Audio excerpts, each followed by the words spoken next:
नमस्कार मित्रों, राधे राधे, जय श्री कृष्णा। मैं वंदना भोजक चैनल से आप सभी का हार्दिक अभिनंदन करता हूं। आप लोगों का बहुत बहुत स्वागत करता हूं। दोस्तों, हम जब भी कोई अच्छा कार्य करते हैं, जैसे मांगलिक कार्य करते हैं, तो उसके लिए हम शुभ मुहूर्त देखते हैं।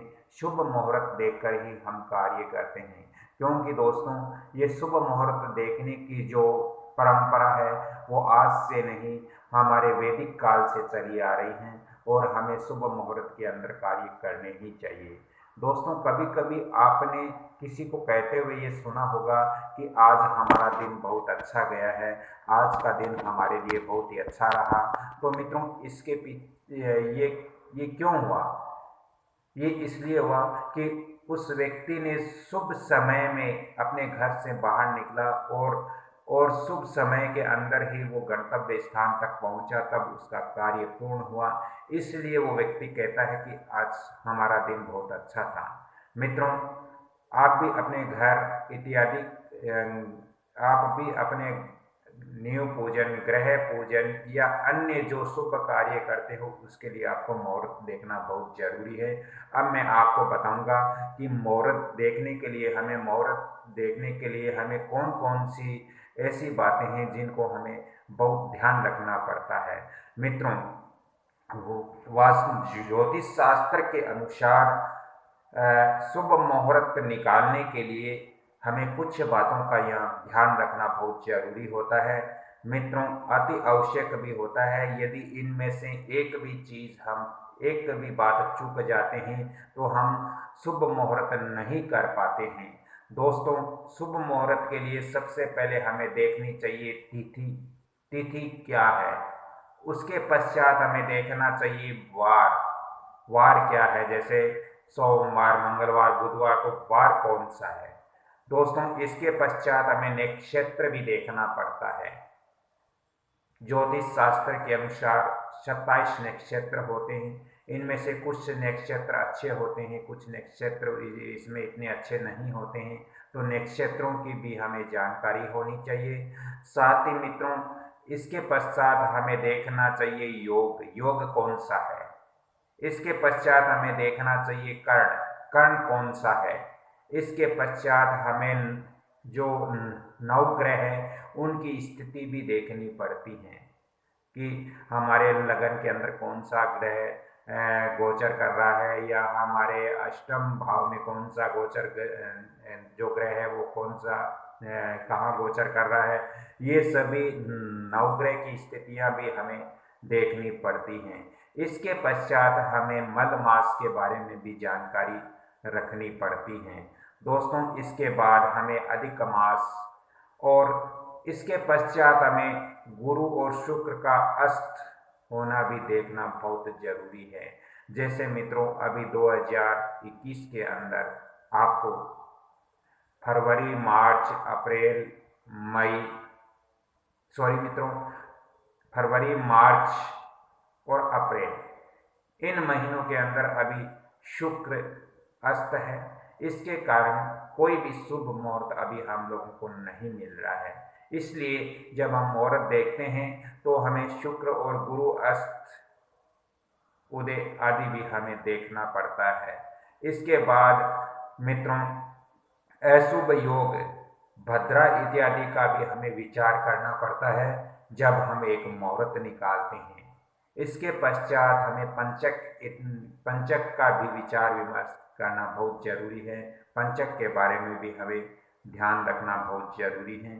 इसके पश्चात मित्रों, लगन शुद्धि भी देखना पड़ता है। शुभ लगन भी हमें निकालना पड़ता है।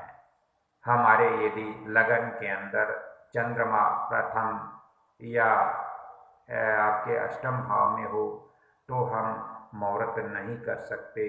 दोस्तों, चंद्रमा की स्थिति भी हमें देखनी पड़ती है। साथ साथ हमें राहु काल का भी विचार करना पड़ता है।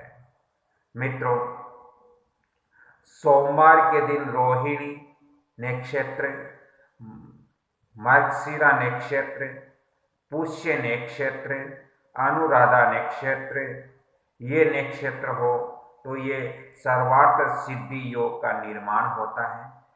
यदि आपके सोमवार के दिन ये जो नक्षत्र मैंने बताया, एक बार पुण्य बता देता हूँ। रोहिणी नक्षत्र, मार्गशिरा नक्षत्र, पुष्य नक्षत्र, अनुराधा नक्षत्र, यदि ये सोमवार के दिन होते हैं तो ये सर्वार्थ सिद्धि योग कहलाता है। इस दिन हम शुभ मुहूर्त निकाल सकते हैं। दोस्तों, इसके साथ साथ हमें कुछ ऐसे योग भी मिलते हैं, जैसे गुरु पुष्य योग है, तो ऐसे योग भी हमें मिलते हैं जिनके अंदर भी हम शुभ कार्य कर सकते हैं।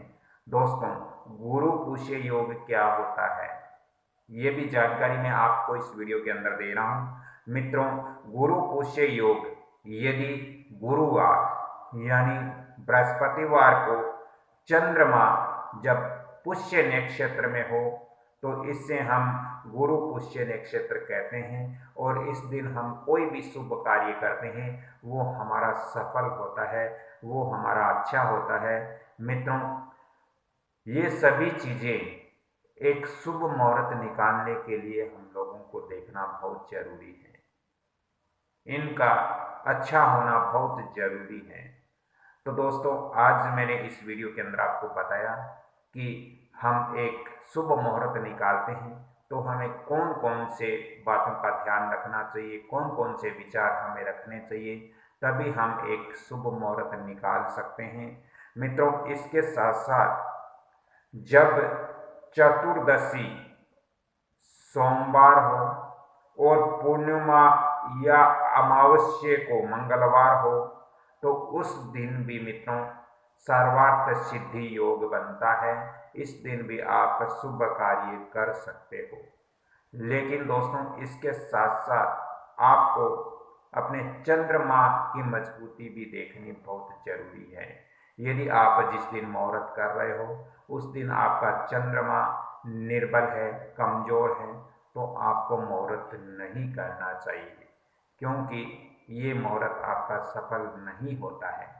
तो मित्रों, इन बातों का हम यदि ध्यान में रखें तो एक शुभ मुहूर्त और अच्छा मुहूर्त, सर्वश्रेष्ठ मुहूर्त हम निकाल सकते हैं किसी भी शुभ कार्य के लिए। और शुभ मुहूर्त निकालकर हम जो कार्य करते हैं वो हमारा हमेशा ही पूर्ण होता है और अच्छा होता है, सफल होता है। और इसके साथ साथ जब वो कार्य पूर्ण होता है, सफल होता है, किसी भी प्रकार की बाधाएं नहीं आती, तो इससे हमारे जीवन के अंदर तरक्की, उन्नति, प्रगति जरूर हमें मिलती है।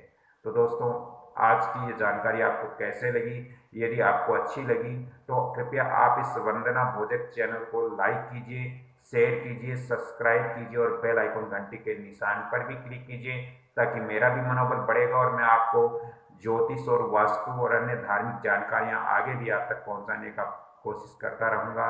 दोस्तों, यदि आपको भी अपने शुभ कार्य के लिए शुभ मुहूर्त निकलवाना है तो आपको अलग से चार्ज पे करना पड़ेगा। आप घर बैठे ही आसानी से मुहूर्त निकलवा सकते हो।